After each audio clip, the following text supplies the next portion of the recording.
大家好，我是面具人。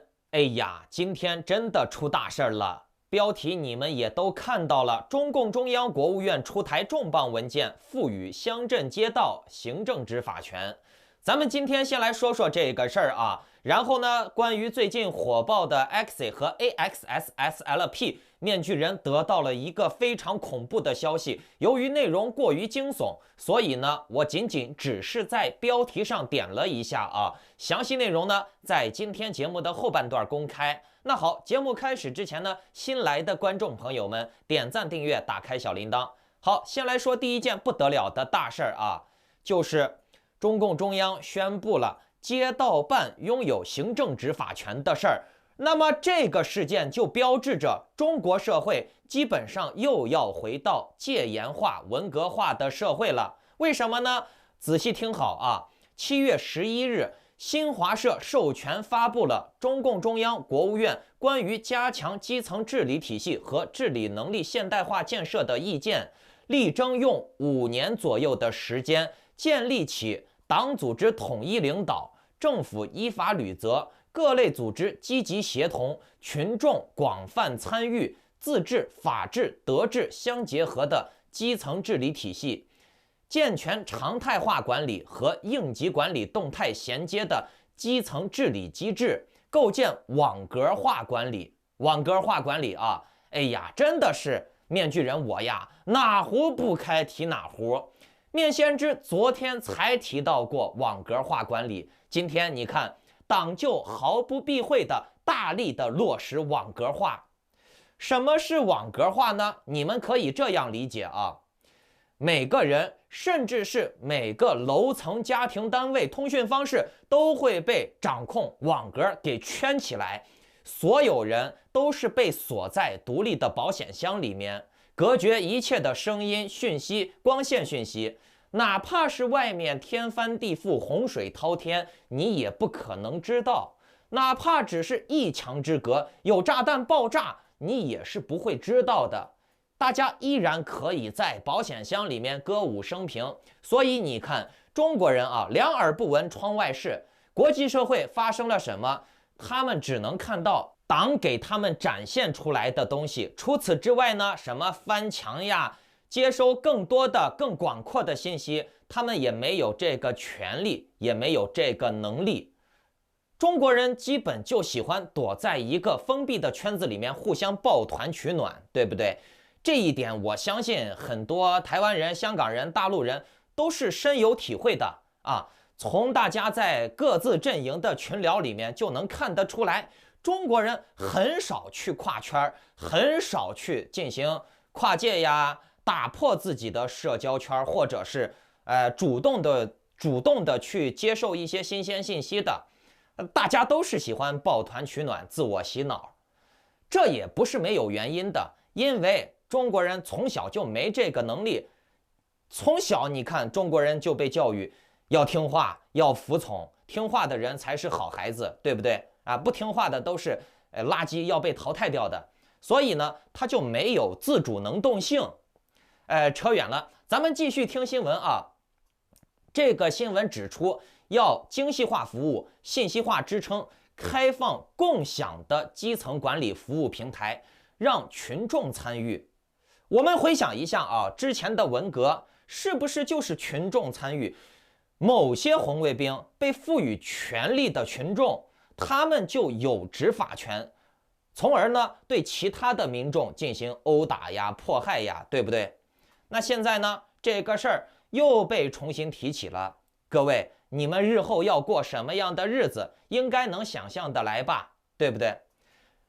他这句话还强调了，党要建立引领基层治理机制的全面完善体制，要发挥基层政权的坚强有力，基层群众要必须充满活力的治理。看，就是发动群众斗群众嘛，只不过这个话又换了一个说法。然后呢，又强调什么基层公共服务的精准高效，党的执政基础更加坚实，基层治理的体系和治理能力现代化水平的提高，就是什么大数据呀、信息化呀、摄像头呀、互相监控呀，对不对？并且呢，当年的文革持续了多少年？10年，对不对？党现在依然告诉你，在此基础上，力争再用10年时间，基本实现基层治理体系和治理能力的现代化。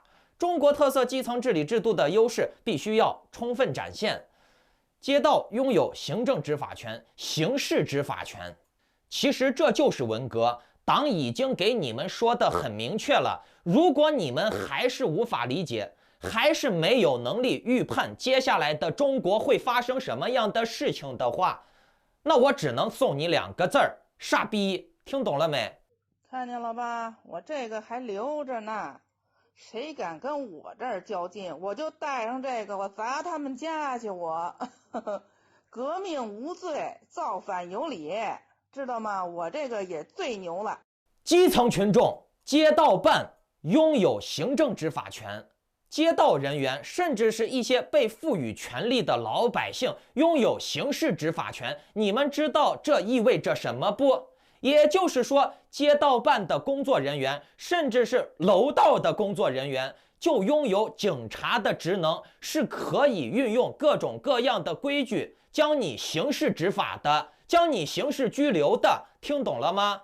鉴于灭先知从去年到现在对共产党的政策预判的都非常的准确，什么浮动利率呀、数字人民币呀、不让小孩子复读呀，对不对？我当时都已经非常的精准的预判给你们了，往期节目可以给我作证啊。这样吧，灭先知再给你们把话放到这儿，当街道拥有刑事执法权之后，再配合中国的大数据监控，以后中国的社区楼道的监管会非常的严苛，并且呢，接踵而来的就是各种各样的限制性政策，这不能干，那不能干，这不行，那不行的。把老百姓的行为会限制的非常的死，甚至呢，从言行举止就必须要严格的限制。如果说老百姓稍微有点出格的举动，那就是触犯刑法，不用打110，你楼道的居委会、街道的街道办就有权利把你就地正法、刑事处置。不信咱们走着瞧啊！灭先知，我把话就撂到这儿了，信不信由你。该做什么样的决定权在你嘛，是不是？生死各由命，对吧？前路在脚下。趁现在你们还有赚钱的机会，这个出国呀、跑路的门还没有彻彻底底的关死，你们转移资产的方式还是能挤一挤，找点缝把钱搞出去，赶紧想办法吧。你看现在币安呀、火币呀，买个 USDT 都能把人民币，哎呀，我的妈呀！在币安上现在买个 USDT 真的是非常麻烦，非常的要命，知道吗？不信，试一试你就知道了啊！不用面具人我在这儿说嘛，你自己实践一下就能明白了，对不对？一说到什么钱呀、转移资产的问题，那这就要牵扯到咱们今天的第2个话题了。我标题中说了 ，Axie 小宠物一只会卖到20万元人民币，你们是不是觉得有些夸张呢？好，且不说一只 Axie 卖20万啊，咱们就说3只一组的对战组合 Axie 卖20万，行不行？有没有可能呢？来，大家算笔账啊。在大陆，很多人创业或者是养家糊口是选择跑滴滴的，对吧？目前来说呢，滴滴对车型的要求也已经非常的高了，更何况现在滴滴又被摘牌了，归为国有了。那你们也都知道的，这个任何企业一旦归为国有了，那个成本又会上升，对不对？不管是出租车还是滴滴，以后滴滴这一行的水分会更大。目前来看呢，跑滴滴的投资至少也得20万买一辆车。你们说 Axie 贵的人可以参考一下滴滴的市场收益，一辆滴滴车20万元，月利润呢只有6000人民币左右，跑得好一点也就是8000块钱。就这你还得累死累活的拼命的去跑，对吧？一天甚至要跑10几个小时。好，这是滴滴。面具人再给大家举个例子啊，面具人7、8年前在大陆吃早餐啊，就是那种生意一般的早餐档口，差不多1个月也就能挣个5、6千块钱吧，卖油条、豆浆、烧饼之类的菜夹馍，就那种早餐档口啊，转让费都要10几万元起步，我没有胡乱说吧？是不是啊？各位观众朋友们，有接触过这些行业的，你们可以留言给我作证嘛，对不对？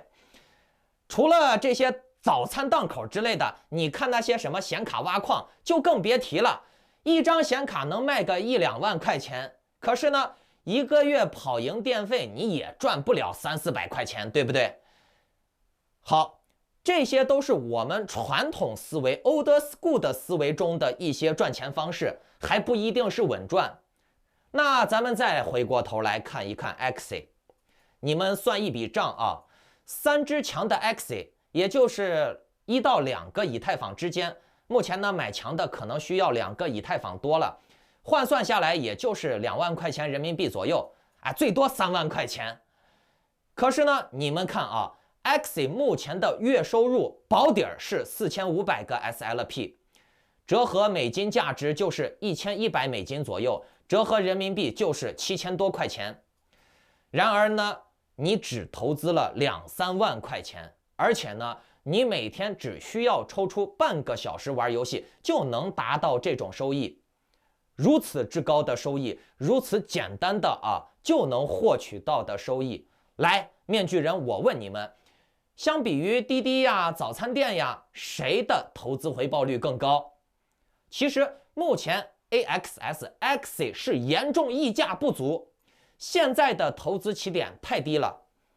我要是庄家我把 Axie 拉盘拉到10万一只、20万一只，我都不会觉得贵，因为只要这个生意赚钱绝对会有人投资的面具人，我原来我的朋友在大陆做服装生意，为了抢一个好一点的地段窗口，转让费都能炒到40万、50万，你们知道吗？更别说这个 Axie 了。互联网世界信息传播起来、炒作起来是非常快的，只要它有盈利模式，只要它有实体，只要它有价值你不怕没人投钱。所以呢，在未来的1到3个月之内3只 Axie 的价位很可能会涨到1辆滴滴的钱。不信咱们走着瞧，只要是赚钱的生意，不愁没老板投的，我再强调一遍。并且呢，国外的机构已经给出了非常详细的数据分析报告。昨天呢，面具人也说了 ，SLP AXS 天天刷榜，占领榜首，都刷了快2周了，半个月了，必然会引起各路神仙的注意的。Axie 目前的DAU 每周增长约为30%，5月和6月的 DAU 分别增加了5.5万和17.2万，增长率分别为167个百分点和基础上再增加197个百分点，并且呢还在提速。专家预计到年底Axie 社区金库预计将会拥有1560万个 AXS 和2.66万个以太坊。按今天的价格来计算就是现在的价格来算，这个数据到年底大约相当于1.49亿美元。更别说过了今年的10月美国那边拜登大放水以后，那后果不敢想象，是不是大量的热钱会流放到市场上，甚至是币圈里，对不对？并且呢 Axie 的成长，这些专家他只是计算了基本的数据，还不包括其他的资金哟，还不包括一些合作商哟。至于什么别人说 Axie 山寨币呀、空气币呀、有泡沫之类的这些造谣的维稳的话面具人，我想告诉你们一个很简单的逻辑，你们就能想明白了。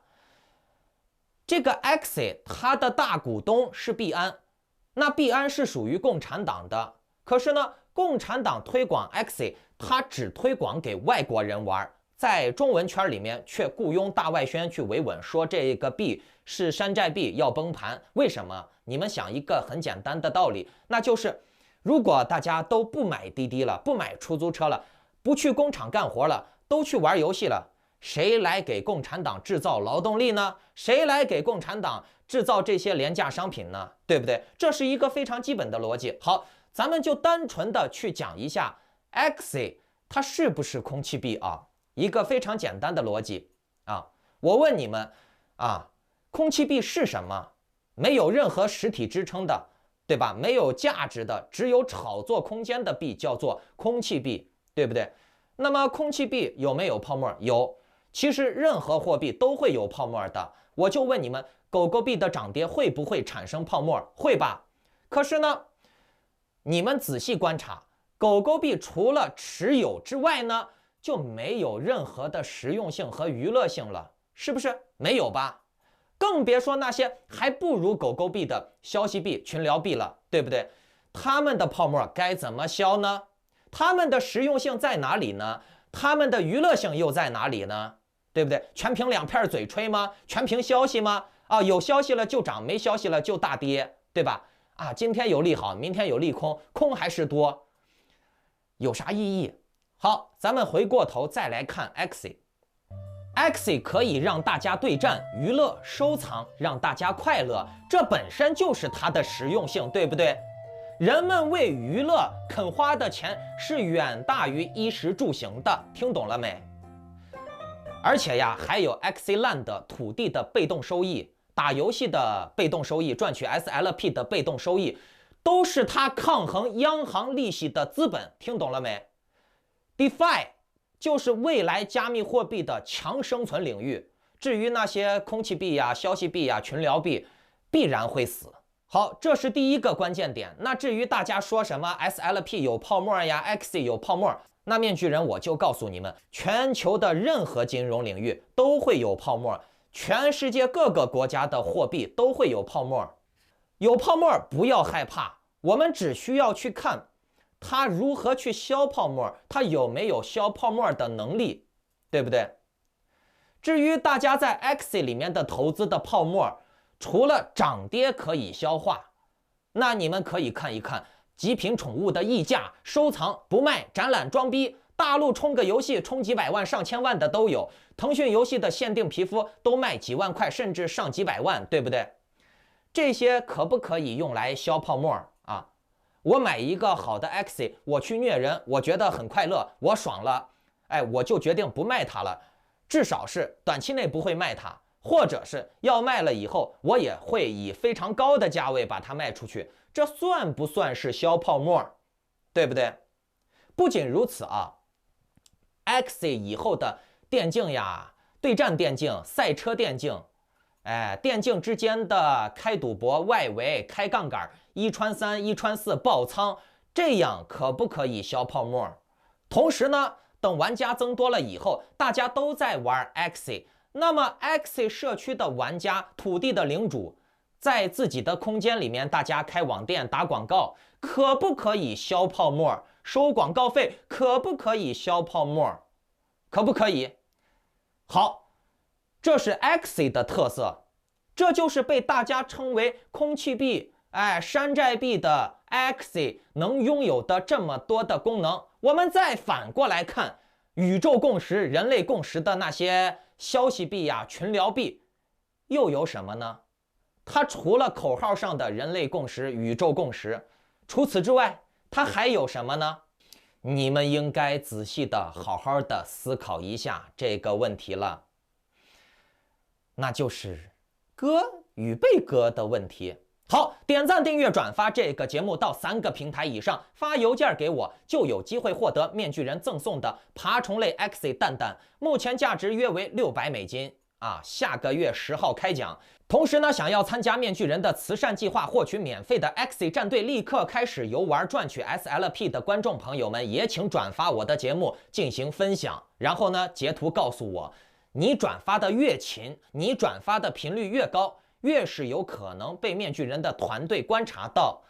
那至于各位观众有想要了解新闻政治动向的、应对策略的、投资理财方式的，包括币圈操作技巧的，直接加我的 LINE 号 Maskman996 联系我办理会员。好了，我们会员群里面再见，拜拜。